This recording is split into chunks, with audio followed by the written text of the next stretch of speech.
আসসালামু আলাইকুম সুপ্রিয় শিক্ষার্থী, তোমরা কেমন আছো?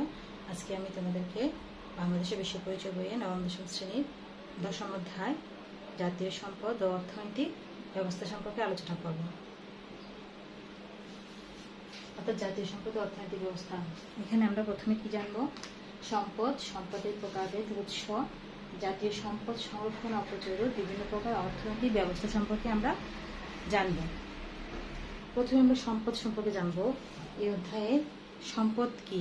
আমরা জানি দৈনন্দিন ব্যবহার্য প্রত্যেকটা বিষয় কি আমাদের সম্পদ হিসেবে অভিহিত, কিন্তু সম্পদ হলে প্রকৃতপক্ষে চারটি বৈশিষ্ট্য অবশ্যই থাকতে হবে। আমি লিখে দিচ্ছি চারটি বৈশিষ্ট্য।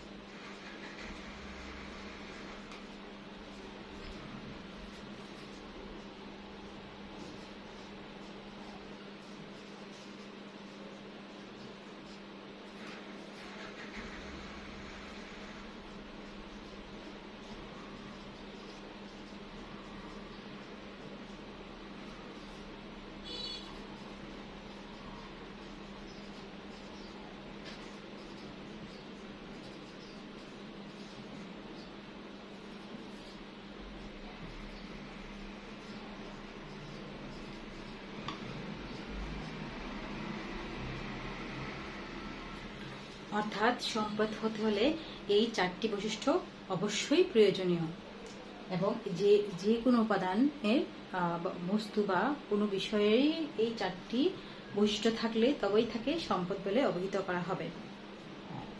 যেমন আমরা প্রথমে উপযোগ সম্পর্কে জানবো। এখানে উপযোগ বিষয়টা কি? উপযোগ হলো কোনো জিনিসের অভাব পূরণ করার ক্ষমতা আছে, অর্থাৎ যে দ্রব্য বা উপাদানের অভাব পূরণ করার ক্ষমতা আছে তাকে কি বলা হয়? উপযোগ বলা হয়। যেমন আমাদের বস্ত্রের অভাব পূরণ করার ক্ষমতা রয়েছে, খাদ্যের অভাব পূরণের ক্ষমতা রয়েছে, তাই এগুলোকে কি বলবো? আমরা সম্পদ হিসেবে অভিহিত করব। যেমন আমাদের নিত্য দিনের ব্যবহার্য পোশাক, শাড়ি, শার্ট, প্যান্ট, এগুলো কি এগুলোর অভাব পূরণের ক্ষমতা রয়েছে, অর্থাৎ একজনের এই উপাদানগুলো দিয়ে অভাব পূরণ করা সম্ভব। অপ্রাচুর্য, অপ্রাচুর্য বলতে কোনো জিনিস, কোনো দ্রব্য উপাদানের যোগান কম থাকাকে কি বলা হয়? অপ্রাচুর্য বলা হয়। যেমন আমাদের যদি দেশে যদি খাদ্যের সংকট দেখা দেয়, অর্থাৎ চাহিদার তুলনায় খাদ্য কম থাকে, তখন তাকে কি বলা হয়? অপ্রাচুর্য। ওই সম্পদের অপ্রাচুর্যতা প্রকাশ পায়, তখন এই সম্পদ, ওই উপাদান বা বিষয়টাকে সম্পদ হিসেবে অভিহিত করা যায়।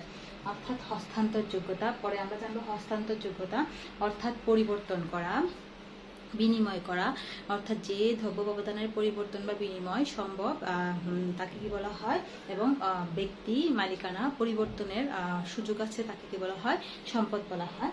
বাহ্যিকতা, বাহ্যিকতা বলতে সম্পদকে, যে সম্পদকে স্পর্শ করা যাবে এবং ব্যবহার করা যাবে এবং এটি সমষ্টিগতভাবে ব্যবহৃত হতে পারে, কিন্তু যেটা স্পর্শ করা যায় না, যেমন কর্মদক্ষতা, মেধা, শক্তি, জ্ঞান, এগুলো কি এগুলোর কিন্তু বাহ্যিকতা নাই, তাই এগুলোকে আমরা কি ধরতে পারি না, এগুলোকে আমরা সম্পদ হিসেবে, এগুলো কিন্তু সম্পদের হিসেবে কি হয় না, অর্থাৎ প্রকৃতপক্ষে এগুলো একান্ত ব্যক্তিগত পর্যায়ে পড়ে, কিন্তু বাহ্যিকতা, যে বস্তুগুলোর বাহ্যিকতা থাকবে না তাকে কিন্তু আমরা সম্পদ হিসেবে অভিহিত করতে পারবো না।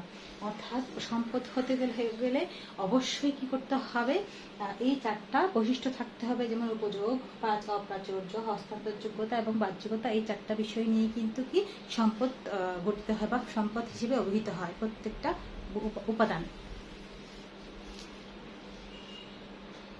এবং এখন আমরা জানবো কি সম্পদ কত প্রকার। তাহলে আমরা কি সম্পদ, প্রকৃতপক্ষে সম্পদ কি জানতে পারলাম? সম্পদে হতে হলে, অর্থনৈতিক সম্পদ হতে গেলে উপযোগ, অপ্রাচুর্য, হস্তান্তর যোগ্যতা এবং বাহ্যিকতা থাকতে হবে, তবেই তাকে সম্পদ বলা হবে। সম্পদ কত প্রকার?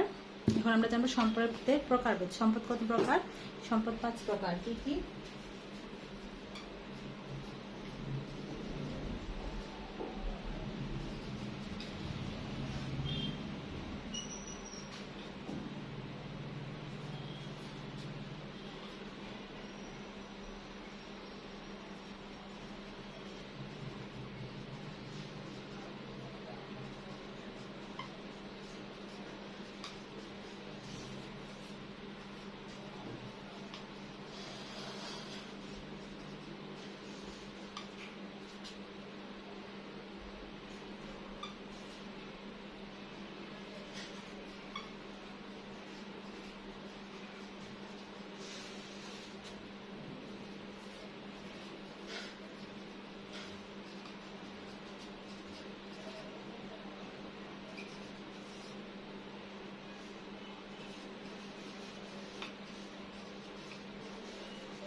অর্থাৎ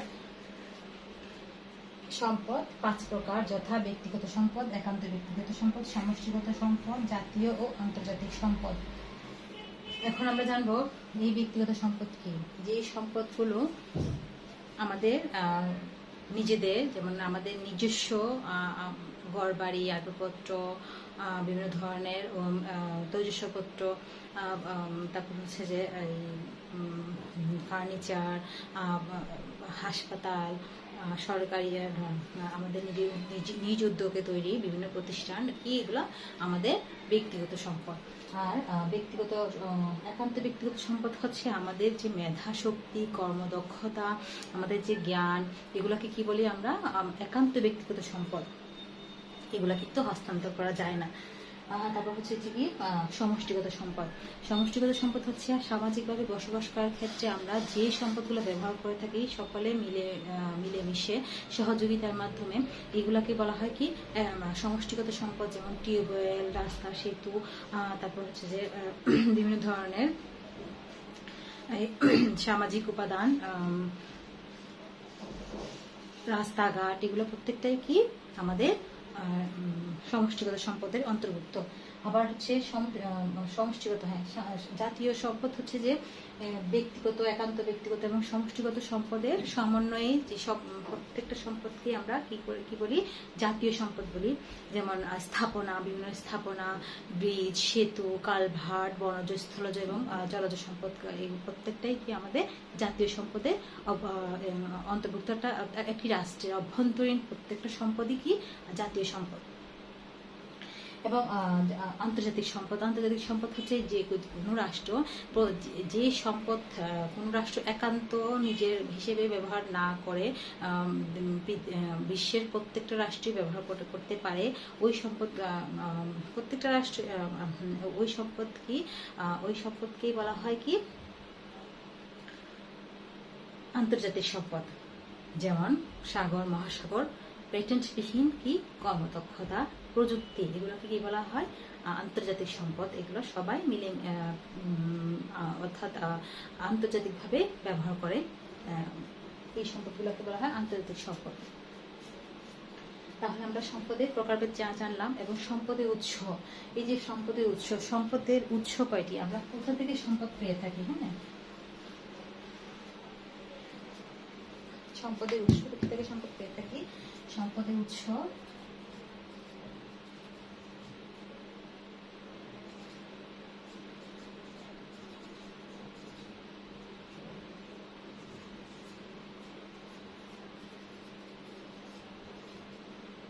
প্রকৃতি থেকে, 2 মানুষ দ্বারা সৃষ্ট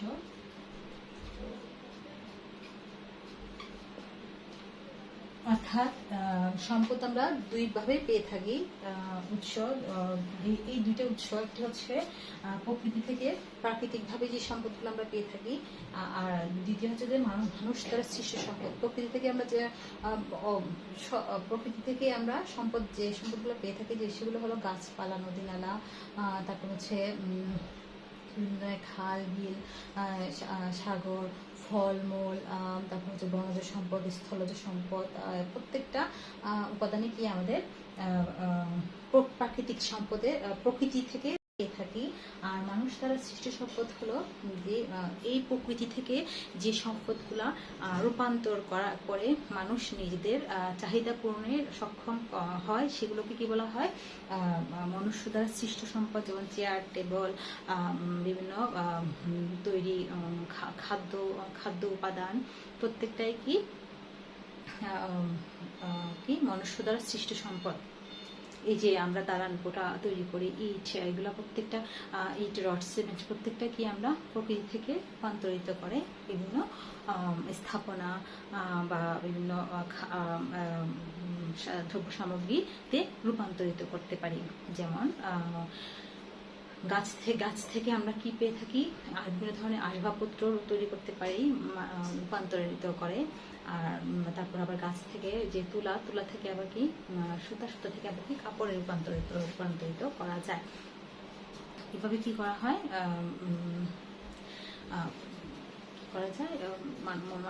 মানুষ সম্পদ ব্যবহার করে থাকে।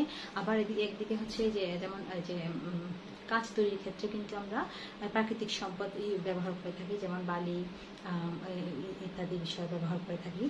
এইভাবে প্রত্যেকটা বিষয় কি করা হয়, আমরা মানুষ প্রকৃতি থেকেই যে বিষয়গুলোকে রূপান্তর করে আমাদের নিত্য ব্যবহার্য পণ্যে দ্রব্যে পরিণত করে, তাকে কি বলা হয়, মনুষ্য সৃষ্ট সম্পদ।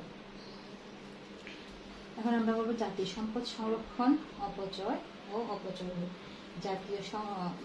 জাতীয় সম্পদ, এই যে এটা আমরা শেষ করে দিয়েছি, এখন এটা বলবো জাতীয় সম্পদ সংরক্ষণ ও অপচয় রোধ।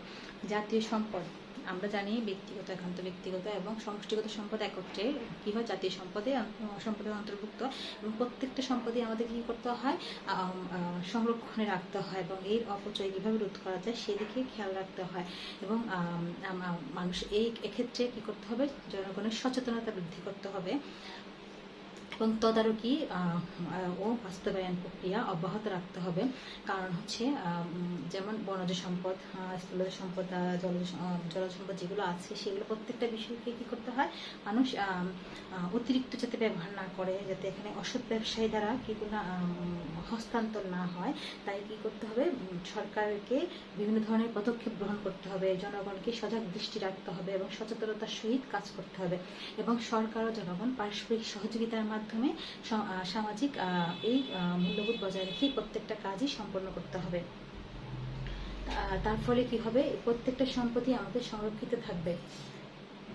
তারপরে আমরা জানবো বিভিন্ন প্রকার অর্থনৈতিক ব্যবস্থা। অর্থনৈতিক ব্যবস্থা জানতে হলে আমরা প্রথমে কি যেমন অর্থনীতি সম্পর্কে জানবো। অর্থনীতি কি?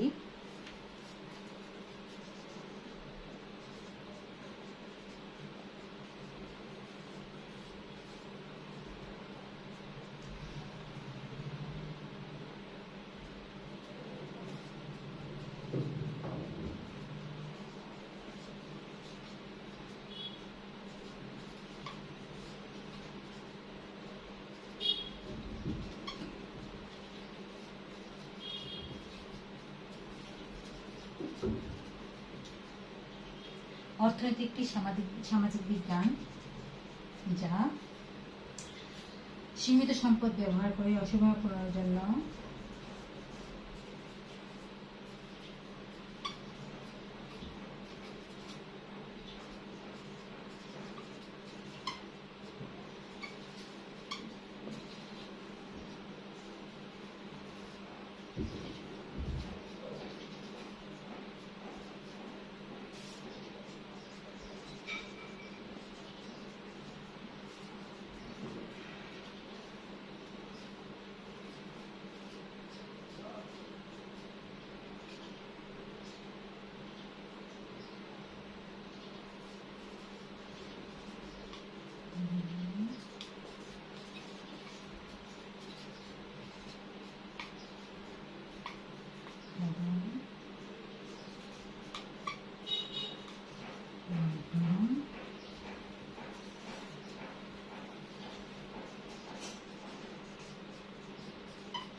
অর্থাৎ অর্থনীতি একটি সামাজিক বিজ্ঞান এবং যা সীমিত সম্পদ ব্যবহার করে অসীমভাব পূরণের জন্য বিভিন্ন দ্রব্য উৎপাদন, বন্টন, বিনিময় ও ভোগ সম্পন্ন করে। এবং অর্থনৈতিক ব্যবস্থা কি, যে রাষ্ট্রের নিয়ম নীতি মেনে অর্থনৈতিক কাজগুলো সম্পাদন করা হয় তাকে অর্থনৈতিক ব্যবস্থা বলা হয়। তাহলে আমরা এখন অর্থনৈতিক বিভিন্ন প্রকার অর্থনৈতিক ব্যবস্থা সম্পর্কে জানবো। আমরা জানি 4 ধরনের, প্রত্যেকটা রাষ্ট্রেই 4 ধরনের অর্থনৈতিক ব্যবস্থা প্রচলিত। 4 ধরনের অর্থনৈতিক ব্যবস্থা প্রচলিত। এই 4 ধরনের অর্থনৈতিক ব্যবস্থা কি, এর আগে আমি একটু উৎপাদন ব্যবস্থা নিয়ে আলোচনা করি, কারণ এটা আলোচনা করতে হবে। অর্থনীতির কাছে আসতে হলে আমাদের উৎপাদনের বিষয়টা জানতে হবে, কারণ এটা অর্থনীতির সাথে জড়িত। উৎপাদন বিষয়টা হচ্ছে, উৎপাদনের জন্য আমাদের 4টি বিষয় অবশ্যই প্রয়োজন। তা হলো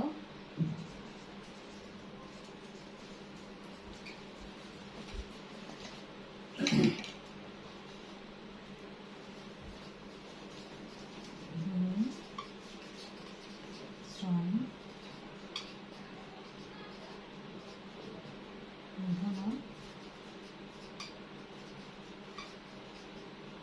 আমি একটু সংক্ষেপে বলি।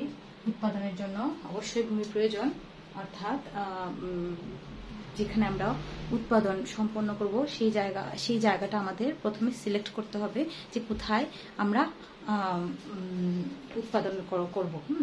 আর তারপর শ্রম, অর্থাৎ সেই উৎপাদন কাজে কতজন শ্রম লাগবে, অর্থাৎ মানুষের কর্মদক্ষতা, শারীরিক পরিশ্রম, এটাকে কি বলা হয়? শ্রম।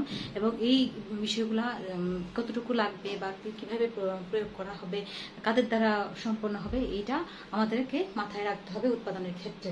তারপর হচ্ছে মূলধন। মূলধনের ক্ষেত্রে যেমন অর্থ, বিভিন্ন ধরনের উপকরণ, এগুলা কি মূলধন হিসেবে কাজ করে। এবং ভূমি, শ্রম, মূলধনের সমন্বয়ে করা হয়, সংগঠন তৈরি করা হয়। এবং এই সংগঠনটা, যিনি সংগঠন সৃষ্টি করেন তাকে বলা হয় সংগঠক বা উদ্যোক্তা। এবং ওনার মাধ্যমে কি হয়, এই উদ্যোক্তা বা সংগঠকের মাধ্যমে কিন্তু একটি সংগঠন তৈরি হয়, যার মাধ্যমে একটি উৎপাদন প্রক্রিয়া সম্পন্ন হয়। যদি আমরা যদি একটি কারখানা দেই, বস্ত্রের কারখানা, সেখানে আমাদের জন্য বস্ত্রের উপাদানগুলো অবশ্যই প্রয়োজন। প্রথমে আমাদের কি লাগবে, একটি নির্দিষ্ট স্থান লাগবে যেখানে আমরা বস্ত্রের প্রত্যেকটা উপাদান এনে সেখানে কাজ করতে পারি। এবং সেখানে শ্রমিক নিয়োগ করতে হবে, এবং সেটা তদারকি করতে হবে। এবং ওই কারখানায় যে আমরা বস্ত্র উৎপাদন করবো, সেক্ষেত্রে আমাদের মূলধন হিসেবে অর্থ এবং ওই যন্ত্রপাতিগুলো আনতে হবে, এগুলা মূলধন হিসেবে অভিহিত। এবং সংগঠন, এবং যিনি এই কাজটা, এই কারখানাটা প্রতিষ্ঠিত করবে, ওনার কি থাকতে হবে, উনি নিজে উদ্যোগ নেবেন যে কতটুকু, কোন ভূমিতে কিভাবে, কাঠের দ্বারা কতটুকু উপাদান লাগবে, কতটুকু অর্থ ব্যয় হবে, কত পরিমাণের যন্ত্রপাতির প্রয়োজন হবে, সেটা তদারকি করবে। অর্থাৎ একটি সংগঠন তৈরি করবে। হ্যাঁ, অর্থাৎ যিনি উদ্যোগ গ্রহণ করবেন ওনাকে উদ্যোক্তা বলা হয়। এই উৎপাদনের ক্ষেত্রে এই 4টি জিনিস আমাদেরকে অবশ্যই মাথায় রাখতে হবে। ঠিক আছে, এখন আমরা বিভিন্ন প্রকার অর্থনৈতিক ব্যবস্থা সম্পর্কে জানবো। বিভিন্ন প্রকার অর্থনৈতিক ব্যবস্থা সম্পর্কে জানতে গেলে অর্থনৈতিক ক্ষেত্রে আমাদেরকে অবশ্যই অভাবের ক্ষেত্রে খেয়াল দিতে হবে যে আমাদের কিভাবে প্রত্যেকটা জিনিসের অভাব পূরণ করতে হয়। হ্যাঁ, এখন বিভিন্ন প্রকার অর্থনৈতিক ব্যবস্থা আমরা জানি, প্রত্যেকটা রাষ্ট্রে 4 ধরনের অর্থনৈতিক ব্যবস্থা প্রচলিত।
চার ধরনের অর্থনৈতিক ব্যবস্থা: এক পুঁজিবাদী, সমাজতান্ত্রিক, মিশ্র, ইসলামী।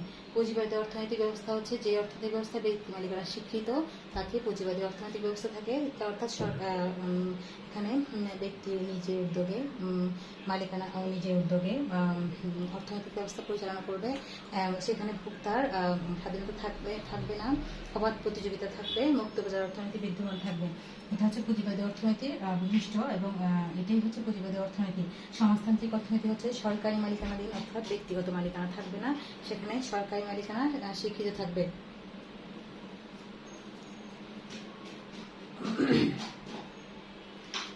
এখানে আবার ভোক্তার স্বাধীনতা থাকবে এবং সরকারি হস্তক্ষেপ যুক্ত অর্থনৈতিক ব্যবস্থা পরিচালিত হবে। এখানে ব্যক্তিগত মালিকানা থাকবে না।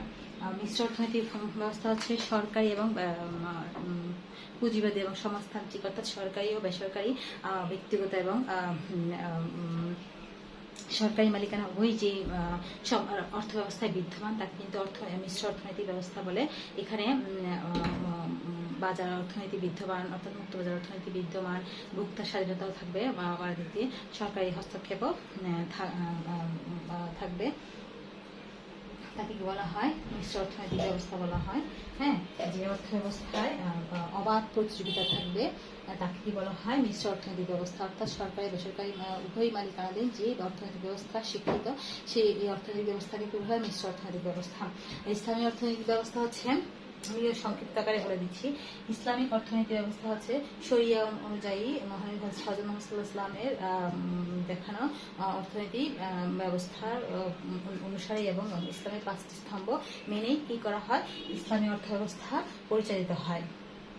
এবং এই যে প্রত্যেকটা আমাদের অর্থনীতি চারটি ধরনের ব্যবস্থা আছে এবং এগুলার বৈশিষ্ট্যগুলো দেখে নিবে, আমিও বলে দিয়েছি, তার এর মধ্যে অনেকগুলো বৈশিষ্ট্য চলে আসছে, বৈশিষ্ট্যগুলো জেনে রাখার চেষ্টা করবে। এবং আমাদের দেশের অর্থনৈতিক ব্যবস্থা হচ্ছে পুঁজিবাদী বা ধনতান্ত্রিক অর্থ ব্যবস্থা, কারণ আমাদের দেশে প্রাচীনকালে কি ছিল?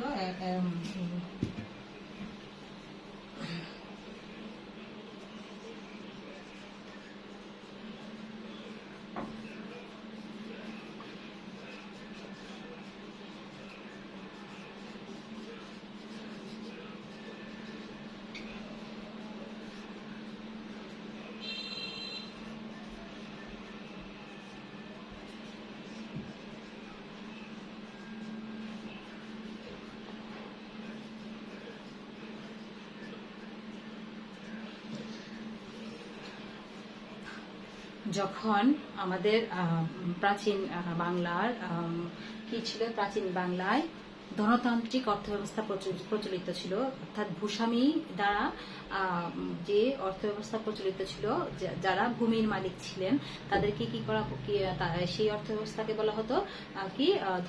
ব্যক্তিগত অর্থনীতি, পুঁজিবাদী অর্থনৈতিক ব্যবস্থা, বা তাদেরকে পুঁজিপতি বলা হতো, বা ধনতান্ত্রিক অর্থব্যবস্থা বিদ্যমান ছিল।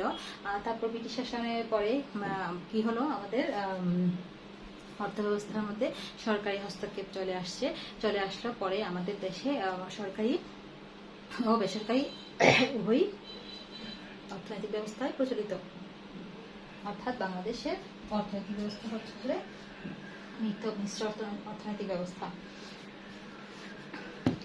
এই চ্যাপ্টারে এই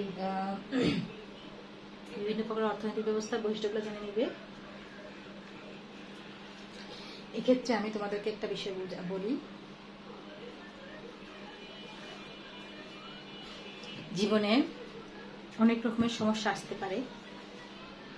তোমরা ক্লাস 9-10 স্টুডেন্ট,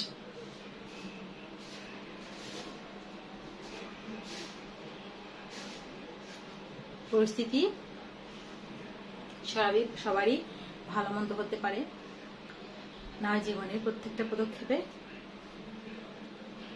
পিছিয়ে থাকতে হবে, হার জিত থাকবেই, কিন্তু জীবনকে এগিয়ে নিতে হবে, কখনো পিছনে থেকে পড়ে থাকা যাবে না, মুখে হাসি থাকতে হবে, আর এই হাসিটা কখনো কি নির্মূল করা যাবে না,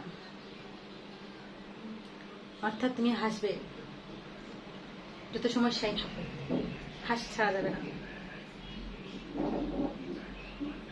নিজেকে প্রতিষ্ঠিত করতে হলে প্রত্যেকটা ক্ষেত্রে কি করতে হবে, হাসি মুখে নিয়েই কাজ করতে হবে। এক্ষেত্রে তোমার যদি মনে হয় যে তুমি পরাজিত, না, আসলে এটা তোমার পরাজয় না, তোমার জয়ের সম্ভাবনা, সামনে তোমার জয়ের সম্ভাবনা। এই কারণে তুমি পরাজিত হলে। মানুষ নানা রকমের কথা বলবেই, কিন্তু তোমাকে এগিয়ে যেতে হবে। সেই প্রত্যয়ে ভালো করে বাসায় পড়ালেখা করবে, জীবনটাকে সুন্দর করে গোছানোর চেষ্টা করবে এখন থেকে। এখন প্রতিযোগিতা অনেক বেশি, যখন অর্থনৈতিক ব্যবস্থা, যেখানে প্রতিযোগিতা বেশি থাকে, কোথায়, ব্যক্তিগত অর্থনৈতিক ব্যবস্থার ক্ষেত্রে, সরকারি ব্যবস্থার ক্ষেত্রে, অর্থাৎ প্রত্যেকটা ক্ষেত্রে কি থাকে, প্রতিযোগিতায় তোমাকে কি করতে হবে, অংশ নিতে হবে, এবং সেই প্রতিযোগিতায় তোমাকে জয়ী হতে হবে। সামাজিক, আর্থসামাজিক দিক থেকে স্বাবলম্বী হতে হবে। ধন্যবাদ।